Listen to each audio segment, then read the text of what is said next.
shown this, I think, once before, but maybe not as clearly and maybe not with all the different curves. Assuming that we stick with the 10.3%, which is the doubling every 7 years. Remember, my scientific number is 12.7. I talked about that ad nauseum already, but let's not even use that because it doesn't fit the dollar data as well. All right, the dollar data is the green area. But if we just project that out, we double every 7 years. The global monetary base, double it every 7 years.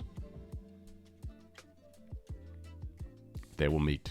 They will cross in May 2040. So this is food for thought. If you want to know why Bitcoin isn't hyper-Bitcoinizing faster, if you want to know why Trump isn't talking about it on his inauguration speech. I'm being a little bit facetious here.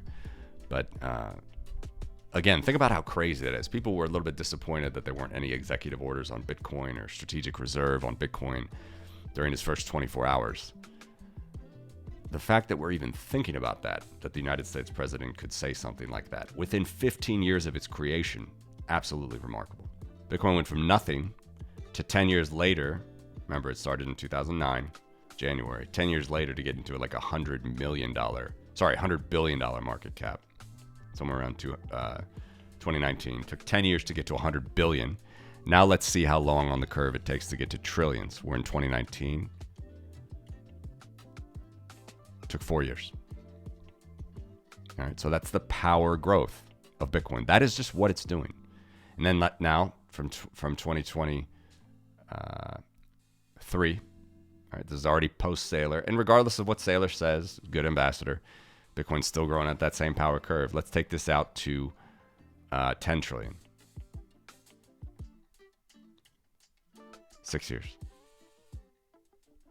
Okay, so 10 years to get to 100 billion. 10 years to get to 100 billion for Bitcoin. 5 years to get to 1 trillion. 4 years, I should say. And 6 years to get to 10 trillion. So the numbers aren't completely fluid or something you can figure out in your head. But if you have this curve, then they become interesting. Let's look at that mythical $100 trillion number. Okay, the global monetary base projected at my 10.3%, 2035. 2035. Let's see when Bitcoin hits 100 trillion. 2038. 2038. So after 3, before 4 halvings from now. What is this 23% CAGR, 23.7% CAGR that I'm showing for Bitcoin?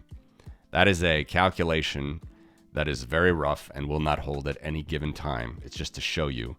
If you pick this point, which is a very small point, May 2010, that's when the pricing data that I have starts.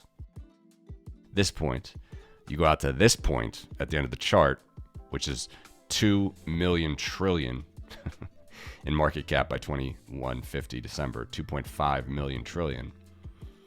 Crunch the numbers, that's a 23.7% CAGR. All right. So even though this curve looks a little bit wackier, it's a bit, this parabolic, it's hard to understand. The growth rate is faster than the 10.3% CAGR, 10.3% CAGR. And now we have another interesting phenomenon. Obviously, I'm sure you've seen it. We fall back below. We fall back below the exponential trend line of fiat money. When? In the year 2127. So it's an interesting cross.